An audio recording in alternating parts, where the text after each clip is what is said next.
अगर मैंने fix charge create किया ना तो प्रॉब्लम होगी। क्या प्रॉब्लम होगी? हमें तो stock on a regular basis बेचना है, फिर नया माल खरीदना है। तो जनरली क्या होगा, ये माल बिकते जाएगा और इसकी जगह पर नया माल आते जाएगा। एक टाइम ऐसा आएगा जब पुराना वाला सारा माल क्या होगा, खत्म, और उसकी जगह पर नया आते जाएगा। अगर फिक्स चार्ज है तो वो शिफ्ट नहीं करता कभी एक से दूसरे प्रॉपर्टी पर। अगर मैंने फिक्स चार्ज बोला है और इस स्टॉक के बारे में बोला है तो वो केवल इसी स्टॉक पर रहेगा, दूसरे पर नहीं जा सकता। लेकिन फ्लोटिंग चार्ज पता है डांस करता है, फ्लोट करता है अपने आप। ये बिकते जाएगा ना तो ये शिफ्ट होता जाएगा, कहां? नए वाले पर। आ रहा है समझ में? इसीलिए बोलते हैं फ्लोटिंग चार्ज, क्योंकि वो चार्ज वहां से उठेगा, उड़ करके यहां आ जाएगा। नहीं समझे? पुराने एसेट से निकलेगा, किस पे आ जाएगा? अपने आप नए पर। तो फ्लोटिंग चार्ज की खासियत है वो हमेशा फ्लोट होता रहता है। जैसे डेटर के बारे में सोचो, डेटर है A B C D E. अब ए से पैसा आ गया, फिर नया डेटर बना एफ, बी से पैसा आ गया, जी आ गया नया डेटर। तो वो फ्लोटिंग चार्ज अपने आप यहां से निकल के कहां शिफ्ट हो गया? नए वाले पर। कोई दिक्कत नहीं।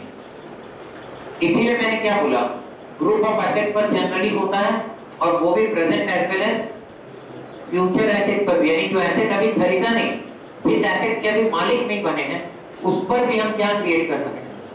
Floating charge. आ रहा है समझ में? सर अगर फ्लोटिंग चार्ज क्रिएट किए हैं किसी ग्रुप पे, तो उस पे उसके बाद फिक्स चार्ज क्रिएट कर सकते हैं? बिल्कुल कर सकते हैं। पहला राइट फिक्स चार्ज, पहला राइट फिक्स चार्ज वाले का होगा हर वक्त, हर समय। अच्छा, क्या more than one fix charge create कर सकते हैं बिल्डिंग ए और बी पर? यानी पहले मैंने एक्स से लोन लिया 50 लाख का, बिल्डिंग को मॉर्गेज कर दिया ए और बी। बाद में वाई से लोन लिया 20 लाख का और सेकंड मॉर्गेज कर दिया बिल्डिंग ए और बी पर दोबारा। क्या ये हो सकता है? Answer is yes. एक बिल्डिंग को एक से ज्यादा बार फिक्स चार्ज क्रिएट उस पर किया जा सकता है, बशर्ते कि पहला हक किसका होगा? फर्स्ट चार्ज वाले का। किसका हक होगा? फर्स्ट चार्ज, उसके बाद सेकंड चार्ज, उसके बाद फ्लोटिंग चार्ज। फ्लोटिंग चार्ज का भी होगा लेकिन सबसे लास्ट में। क्लियर है? अब सुनो, आगे बढ़ते हैं, अभी काम खत्म नहीं हुआ, देखते जाओ। तो आपने अभी एक चीज देखा, ये मत याद कर लेना, सुनो गलत क्या, आपका गलती क्या होगी, आप ये याद कर लोगे कि फिक्स चार्ज फिक्स एसेट पर क्रिएट होता है, फ्लोटिंग चार्ज करंट एसेट पर क्रिएट होता है। गलत। सारे प्लांट मशीनरी पर फ्लोटिंग चार्ज क्रिएट हो सकता है या कोई स्पेसिफिक स्टॉक पर स्पेसिफिक फिक्स चार्ज क्रिएट हो सकता है या। तो एसेट कौन सा है वो फर्क नहीं पड़ता, इंपॉर्टेंट क्या है, अगर स्पेसिफिक या सर्टेन एसेट्स है तो क्या होगा? Fix charge. अगर ग्रुप ऑफ एसेट्स है वो भी present as well as future, तो क्या है? फ्लोटिंग चार्ज किसी एक एसेट पर जनरली क्रिएट नहीं होता, ग्रुप पर क्रिएट होता है। ठीक है, चलो पढ़ते हैं। तो these debentures are secured by, अगर secured डिबेंचर है तो secured by a charge upon some or all assets of the company. There are two types of charges, पहला fixed, दूसरा floating. अब fixed charge is a mortgage on specific asset. सुनो, fixed charge create होता है दो तरीके से, mortgage या प्लेज, और जो फ्लोटिंग चार्ज क्रिएट होता है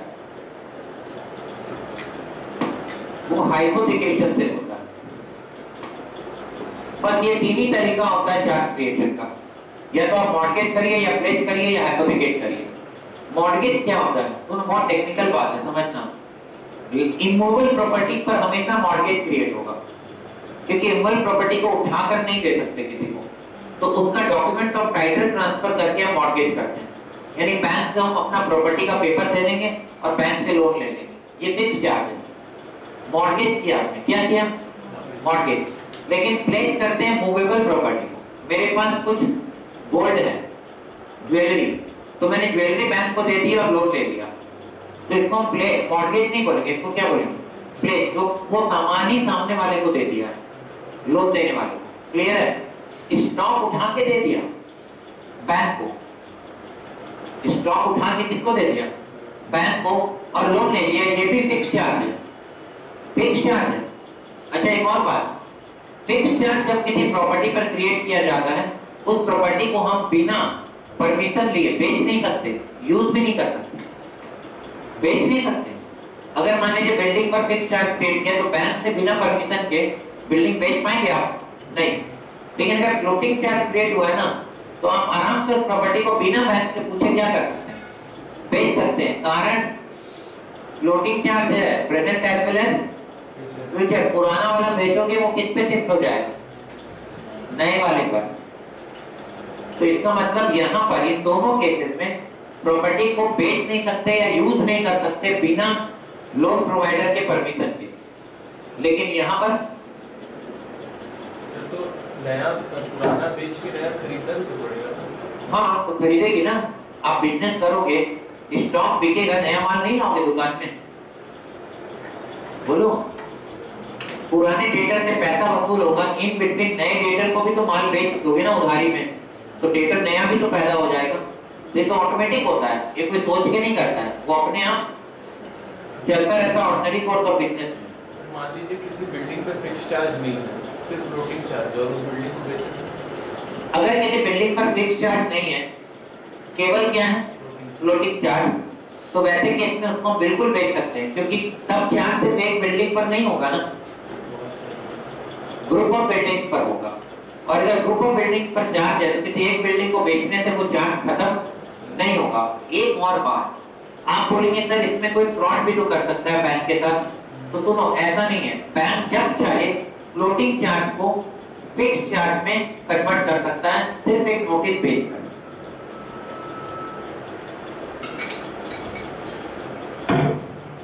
बैंक को अगर डर है, क्या है? डर है कि जो लोन लेने वाला है वो फ्रॉड करेगा, असेट को बेच करके नया नहीं लेगा और लोन का पैसा खा जाएगा, तो वैसे केस में बैंक को अगर ये भनक लगेगी, हिंट भी लगेगा, तो वो तुरंत नोटिस भेज करके तुरंत फिक्स चार्ज को क्रिस्टलाइज कर देगी, फ्लोटिंग चार्ज को क्रिस्टलाइज कर देगी फिक्स चार्ज में। क्रिस्टलाइज करना मतलब कन्वर्ट करना, ये पॉसिबल है। और जब क्रिस्टलाइज करेंगे उसके बाद से वो उस फिक्स एसेट को या जो भी एसेट है उनको बेच भी नहीं सकता, यूज भी नहीं कर सकता, अगर क्रिस्टलाइज हो गया है। तो चलिए देखिए, a fixed charge is a mortgage on a specific asset. These assets cannot be sold with the consent of, without the consent of debenture holder. बिना डिबेंचर होल्डर से परमिशन लिए हम फिक्स चार्ज वाले एसेट को sell नहीं कर सकते हैं। Sell proceeds of these assets are utilized first for repaying debenture holder. तो जिनका फिक्स चार्ज है उनको उन प्रॉपर्टीज को बेचने पर पहला हक डिबेंचर होल्डर का होगा। आगे, a floating charge generally cover all the assets of the company including future one। अब मैं और एक बात बता रहा हूँ, जनरली मॉर्गेज किस चीज का होता है? Immovable property. और प्लेस क्या होता है? मूवेबल प्रॉपर्टी, ठीक है। और फ्लोटिंग चार्ज जो हाइपोथेकेशन का एग्जांपल मैं आपको दे रहा हूं, अच्छा एक मिनट, इसमें ना नॉर्मली जो होता है लोन दिया जाता है क्या? Term loan. अगर फिक्स चार्ज है, चाहे मॉर्गेज हो चाहे प्लेस हो, तो जो लोन आपको मिलेगा वो जनरली किस रूप में मिलेगा? Term loan. टर्म लोन का मतलब होता है लोन ले लो और आपको हर महीने इंस्टॉलमेंट चुकाना होगा। तो आपका जो लोन का अमाउंट है ना, जैसे यहाँ से लोन स्टार्ट हुआ, धीरे धीरे आप देखोगे वो लोन कहाँ जाएगा? नीचे जाएगा। और एक ऐसा टाइम आएगा जब वो लोन क्या हो जाएगा? जीरो। अगर वो टर्म लोन है तो हर महीने इंस्टॉलमेंट चुकाओ और उस इंस्टॉलमेंट में इंटरेस्ट शामिल होगा। लेकिन अगर आपका हाइपोथेकेशन है तो जनरली जो लोन हम लेते हैं उसको कहा जाता है कैश क्रेडिट और ओवरड्राफ्ट लोन। और इसमें क्या होता है, लोन चुकाना नहीं पड़ता। जैसे मान लो लिमिट है 50 लाख रुपए का, मेरा लिमिट तय हुआ है कितना? ₹50 लाख। मैं बैंक से 50 लाख से लिमिट है, यहाँ एक लाइन आ जाएगा और मैं इसके नीचे पैसा जब चाहूँ बैंक से निकाल सकता हूँ और जब चाहूँ बैंक में जमा कर सकता हूँ। तो मेरा जैसे लिमिट मान लीजिए यहाँ से मैंने उठाना शुरू किया, एक साल उठा लिया 30 लाख, फिर ये बढ़ा घटा बढ़ा घटा, ये चलते रहेगा। यानी ये ना आपका जो हार्ट बीट है ना वो भी चेंज होता रहता है हर पल, बस वो वैसे ही चलता रहेगा, बट इसको क्रॉस नहीं कर, इसको क्रॉस करोगे तो डेथ हो जाएगी। मतलब बैंक इसके ऊपर अलाउ नहीं करेगा आपको विड्रॉ करने के लिए मनी। तो इसमें आखिर ये ऐसे कैसा होता है, क्यों होता है ऐसा अप डाउन? उसका रीजन है फ्लोटिंग चार्ज है ना, कैश क्रेडिट लिमिट है। तो आपने जैसे ही माल खरीदा उधारी में क्रेडिटर से, उसको पेमेंट करेंगे तो मेरा ओडी क्या होगा, बढ़ेगा। फिर डे टू डे बिजनेस में माल बेचेंगे भी, जब बेचकर पैसा आएगा तो बैंक में उसको जमा करेंगे तो मेरा ओडी क्या हो जाएगा, कम हो जाएगा। तो फिर ओडी बढ़ेगा कब, जब पेमेंट करेंगे, घटेगा कब, जब पेमेंट आएगा। और ये तो रोज चलना है, ये तो डेली का काम है। तो अपने आप मेरा क्या होगा, ये फ्लक्चुएट करेगा। कभी अचानक से अच्छा ऑफर मिला, मैंने बहुत सारा बल्क ऑर्डर प्लेस किया, बल्क ऑर्डर डिस्काउंट मिला, हैवी डिस्काउंट, तो वैसे केस में मेरा ओडी क्या होगा, शूट करेगा, ऊपर जाएगा। फिर जैसे जैसे कस्टमर से पैसा आएगा वापस वो क्या होगा, डाउन होगा। तो ये सीधी लिमिट में होता है। और उसको कौन सा चार्ज बोलते हैं, फ्लोटिंग चार्ज। आपको सीधी लिमिट के बारे में तो आपने क्लास 11-12 में भी पढ़ा होगा, कैश क्रेडिट, लेकिन वो एग्जैक्टली क्या होता है आप समझ लीजिए।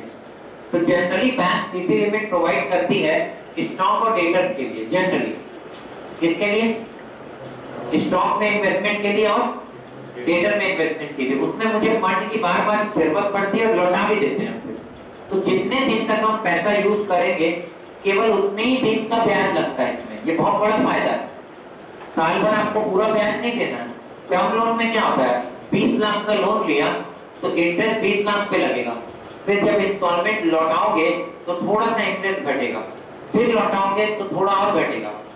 यहाँ ऐसा नहीं है, कितने दिन जितना पैसा यूज किया बैंक का केवल उतने दिन का ब्याज आपको देना होगा यहाँ पर। तो बिजनेस को, डे टू डे बिजनेस को रन करने के लिए हमें ये बहुत मदद मिलती है इससे, कैश क्रेडिट या ओवरड्राफ्ट लोन। क्लियर? तो ये दोनों ही सिक्योर्ड हैं, चाहे फिक्स चार्ज हो चाहे फ्लोटिंग चार्ज। इसको फिक्स या फ्लोटिंग चार्ज को क्रिएट करने का 3 ही मेथड होता है, या तो मॉर्गेज करिए या प्लेस करिए या हाइपोथेकेट करिए। यानी स्टॉक, डेटर, मशीनरी, सारे बिल्डिंग, पूरी फैक्ट्री को हाइपोथेकेट कर दिया। तो वैसे केस में फैक्ट्री में जो भी मशीनरीज है, जो भी असेट है, सब पे बैंक का चार्ज क्रिएशन है। तो कल को आप डिफॉल्ट करोगे तो बैंक उसको बेच सकता है, बट हमेशा इसके पहले हक किसको मिलेगा, फिक्स चार्ज। कोई डाउट? अनसिक्योर्ड डिबेंचर क्या होता है? These debentures are not secured by any charge upon any asset. इस पर कोई चार्ज क्रिएशन नहीं होता किसी भी एसेट का। A company merely promises to pay interest on due date. इसमें केवल कंपनी का प्रॉमिस काम आता है। कंपनी से प्रॉमिस करती है इसमें कि अब ड्यू डेट पर इंटरेस्ट दे देंगे और जब ड्यू डेट आएगा तो लोन वापस करेंगे, मतलब डिबेंचर का पैसा लौटा देंगे। These type of debentures are very risky from the viewpoint of investor. ये डिबेंचर इन्वेस्टर के लिए क्या होते हैं, रिस्की होते हैं। लेकिन फिर भी सुनना, शेयर से तो कम ही रिस्की होते हैं, क्योंकि सबसे लास्ट में किसका पैसा मिलता है, शेयर होल्डर का। कन्वर्टिबिलिटी के बेसिस पर डिबेंचर 2 तरह के, कन्वर्टिबल, नॉन कन्वर्टिबल। पहला convertible, these are debentures which will be converted into equity share either at par or premium or at discount. सुनो, डिबेंचर ना डिस्काउंट पर इश्यू हो सकता है, कोई रिस्ट्रिक्शन नहीं। शेयर पर रिस्ट्रिक्शन था, याद है ना, पर डिबेंचर पर कोई रिस्ट्रिक्शन नहीं है। After certain period of time from the date of it issue, अपने इश्यू के कुछ समय के बाद, 2 साल बाद, 3 साल बाद ये शेयर में कन्वर्ट हो जाएगा। दो डिबेंचर में भी फुल्ली पेड अप और फुल्ली कन्वर्टिबल और पार्टली कन्वर्टिबल। जैसे पूरा 100% ही वो शेयर में कन्वर्ट होगा, फुल्ली कन्वर्टिबल। 100 रुपए का डिबेंचर है फेस वैल्यू, उसमें से 60 रुपए शेयर में कन्वर्ट होगा। कैसे? 10-10 रुपए का 5 शेयर मिलेगा 60 रुपए के बदले में, यानी 50 रुपए का फेस वैल्यू का शेयर मिलेगा डिबेंचर के 60 रुपए के बदले में। इसका मतलब शेयर प्रीमियम नहीं हो रहा है। 60 रुपए डिबेंचर के बदले में 10-10 वाला 5 शेयर, और बचा हुआ 40 रुपए का डिबेंचर को लौटा देगी कंपनी पैसा। तो इसको बोलते हैं पार्टली कन्वर्टिबल। एक होता है FCD, fully convertible debenture, TCD partly convertible debenture और NCD non convertible debenture. Non convertible के केस में पूरा पैसा लौटाना पड़ता है। तो कितने तरह के डिबेंचर है कन्वर्टिबिलिटी के बेसिस पर? 3, FCD, BCD and NCD। Okay, आगे in future these debenture holder get a chance to become the shareholder of the company। अगर कन्वर्टिबल डिबेंचर है तो उनको शेयर होल्डर बनने का मौका मिलेगा। Non convertible these are debentures which cannot be converted into share in future as per terms of issue। इनका payment कर दिया जाएगा समय आने पर। परमानेंट के बेसिस पर रिडीमेबल और दूसरा इरिडीमेबल। मैं आपको बता चुका हूं कोई भी कंपनी इरिडीमेबल डिबेंचर इशू नहीं कर सकती है। सारे के सारे डिबेंचर आज की डेट में कौन से होंगे? रिडीमेबल। याद है ना, सही है ना? अगला पॉइंट नेगोशिएबिलिटी के बेसिस पर। एक होता है मतलब उसको ट्रांसफर कैसे करना है, सामने वाला ओनर कैसे बनेगा। एक होते हैं रजिस्टर्ड डिबेंचर और दूसरा होता है बियरर डिबेंचर। बियरर डिबेंचर का मतलब होता है जिस पर सर्टिफिकेट में किसी का नाम नहीं लिखा होगा, वो सर्टिफिकेट जिसको मिलेगा वो उसका हो जाएगा। पर जनरली ऐसे डिबेंचर इशू नहीं होते हैं कंपनी के थ्रू। इसको नेगोशिएबल इंस्ट्रूमेंट भी बोलते हैं और वो बियरर इंस्ट्रूमेंट बोलते हैं। तो जनरली ऐसा कोई डिबेंचर इशू नहीं होता। जितने भी डिबेंचर होते हैं वो रजिस्टर्ड डिबेंचर होते हैं, मतलब कंपनी के रजिस्टर ऑफ डिबेंचर होल्डर में उनका नाम दर्ज होता है। तो अगर किसी और को आप मालिक बना रहे हो डिबेंचर का तो इन्फॉर्म करना पड़ेगा कंपनी को, ट्रांसफर फॉर्म भरना पड़ेगा। कंपनी आपका नाम काटेगी रजिस्टर में से, उनका नाम दर्ज करेगी, तब जाके वो क्या बनेंगे? मालिक बनेंगे। तो देखो registered debenture, these debentures are payable to a registered holder whose name, address या particulars of holding recorded in the register of debenture holder। They are not easily transferable as per provisions of Companies Act 1956 are to be complied with for effecting transfer of these debenture। Debenture interest is paid either in the order of registered holder as expressed in warrant issued by company or the bearer of the interest coupon। रुक जाओ, अगर registered debenture है तब तो जो debenture holder है उसी के बैंक अकाउंट में पैसा जाएगा इंटरेस्ट का। अगर आप बेच दोगे तो पहले आप नाम ट्रांसफर करवाओ कंपनी के रिकॉर्ड में, उसके बाद नए पर्सन के अकाउंट में इंटरेस्ट जाएगा। क्लियर है? लेकिन अगर बियरर है तो कंपनी जनरली डिबेंचर इंटरेस्ट पे करने के लिए डिविडेंड वारंट दे देती है, शुरुआत में ही मतलब एक कूपन दे देती है, कूपन। अब जब कंपनी डिविडेंड इंटरेस्ट पे करने का टाइम आएगा तो वो कूपन जो भी अपने अकाउंट में जमा करेगा उसको वो पैसा मिल जाएगा। लेकिन ये डिबेंचर जनरली इशू नहीं होते हैं प्रायोरिटी के बेसिस पर। ये मैं बता चुका हूं आपको, फर्स्ट मॉर्गेज और सेकंड मॉर्गेज। क्या एक ही प्रॉपर्टी पर दो मॉर्गेज किए जा सकते हैं? हाँ। पहला प्रेफरेंस किसको मिलेगा? फर्स्ट मॉर्गेज और सेकंड प्रेफरेंस सेकंड मॉर्गेज वालों। क्लियर है? तो ये था टाइप ऑफ डिबेंचर्स। क्लियर है टॉपिक? अब हम अकाउंटिंग एंट्री पास करना शुरू करेंगे।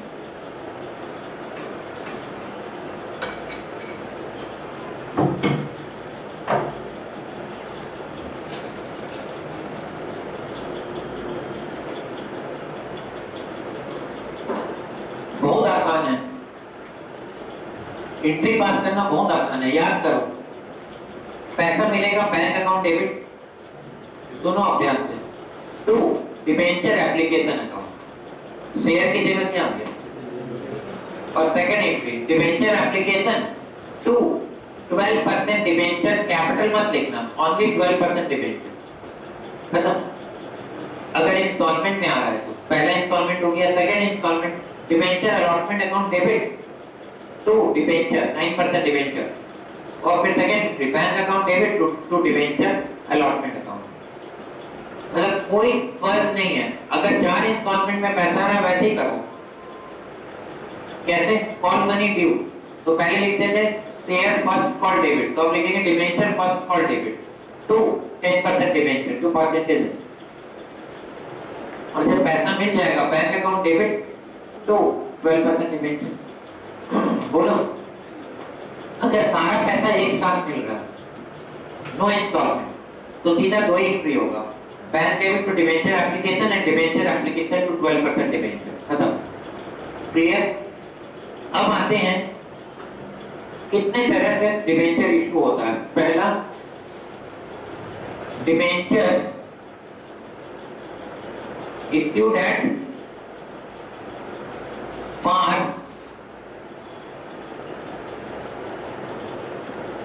redeemable at, एक मिनट, हाँ,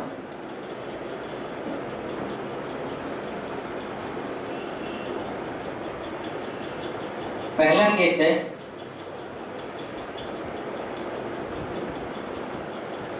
issued at par और सेकेंड केस है रिडीमेबल एट पार। एंट्री क्या पास करेंगे, देखते जाओ।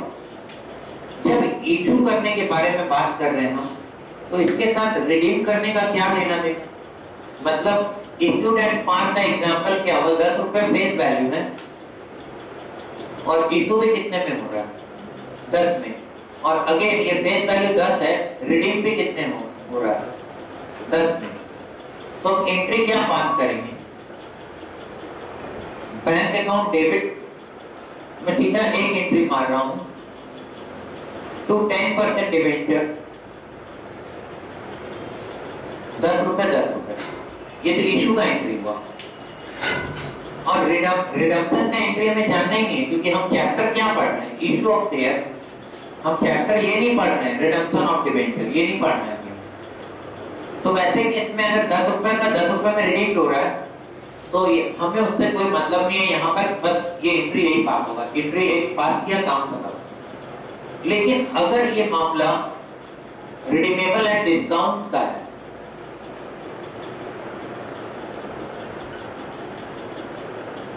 ₹10 का 9 रुपए लौटाना पड़ेगा, तो यहां पर हमें फायदा होगा कि नुकसान होगा, ये बताओ। फायदा होगा, राइट। और तीसरा एक केस है रिडीमेबल है प्रीमियम, 10 के बदले में क्या लौटाना पड़ेगा, 11। यहां पर क्या हुआ है, प्रॉफिट, और यहां क्या हुआ है, लॉस। क्लियर है? अब सवाल ये उठता है, इस प्रॉफिट को हम क्या करें, अभी दिखा दें पहले ही इशू के टाइम पर, या जिस समय हम रिडम्पशन करेंगे उस समय हम इस प्रॉफिट को शो करें। एंट्री में क्या बदलाव आएगा ये हमें समझना है। तो अगर issued at par, redeemable at par है, एंट्री यही होगा, बैंक डेबिट टू 10% डिबेंचर। लेकिन अगर रिडीमेबल एट डिस्काउंट है तो प्रॉफिट हुआ है। और प्रूडेंस कॉन्सेप्ट कहता है कि जो प्रॉफिट होगा फ्यूचर में, उसके बारे में अभी इस वक्त मत सोचो।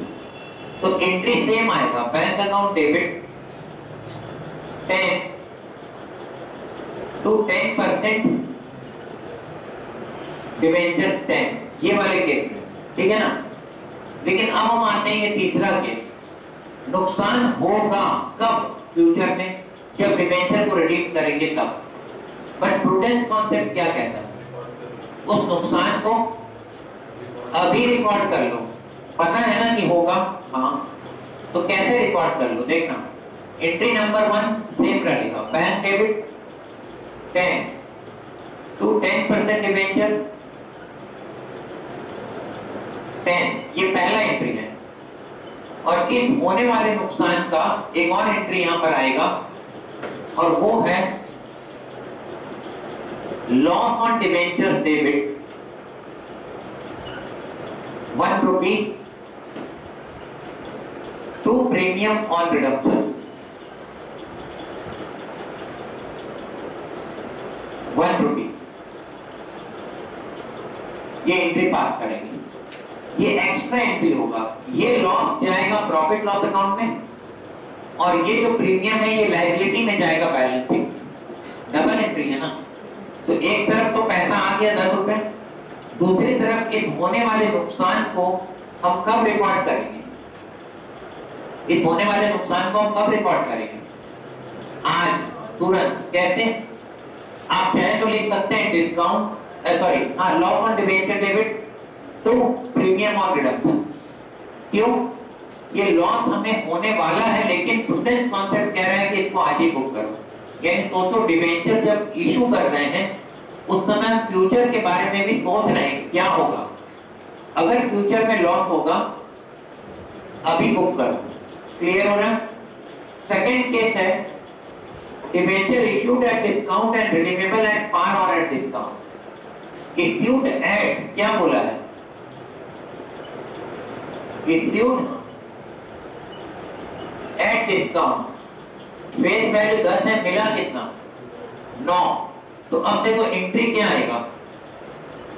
बैंक डेबिट 9 रुपए, फिर से loss on issue debit 1 rupee to 10% debenture, और ये लॉस भी तुरंत बुक होगा क्योंकि लॉस हो रहा है।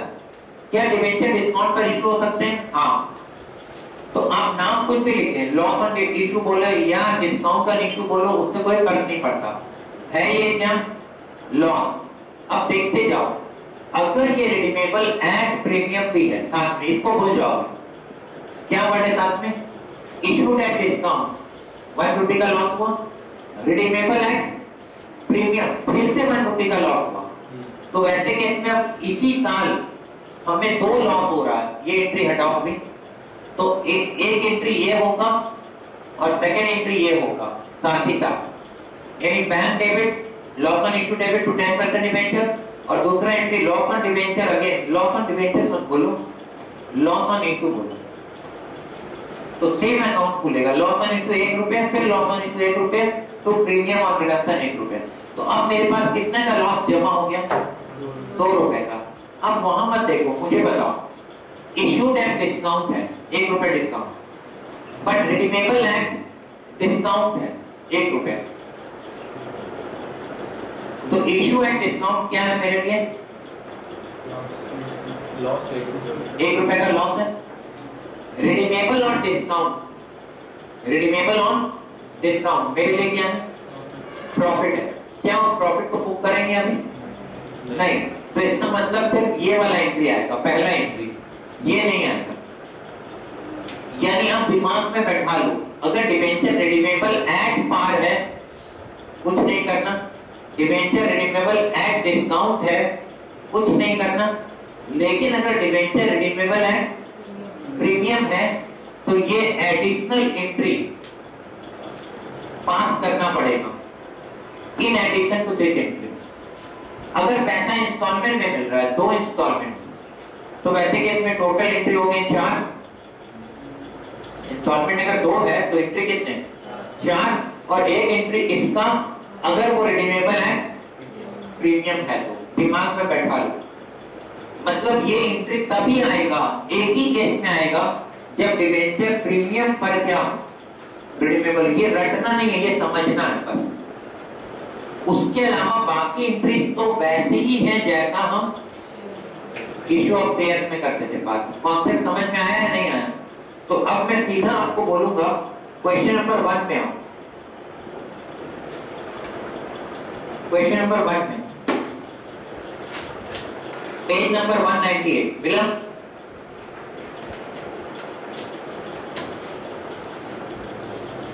क्वेश्चन नंबर 1 में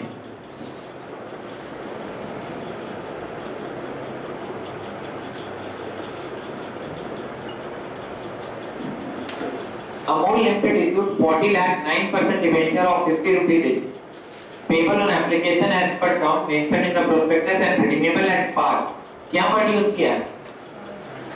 रिडीमेबल एट पार, अंडरलाइन करो उसको। और बताओ कोई एडिशनल एंट्री आएगा? नहीं। आफ्टर 3 इयर्स वो रिडीम होने वाले हैं। तो अब मुझे बताओ कितना इंस्टॉलमेंट है क्वेश्चन? एक इंस्टॉलमेंट है कि 2 है कि 4 है? एक ही तो है। पूरा पैसा किसके साथ आ रहा है? एप्लीकेशन में। बोलो। तो सीधा 2 एंट्री आएगा टोटल में, कितना?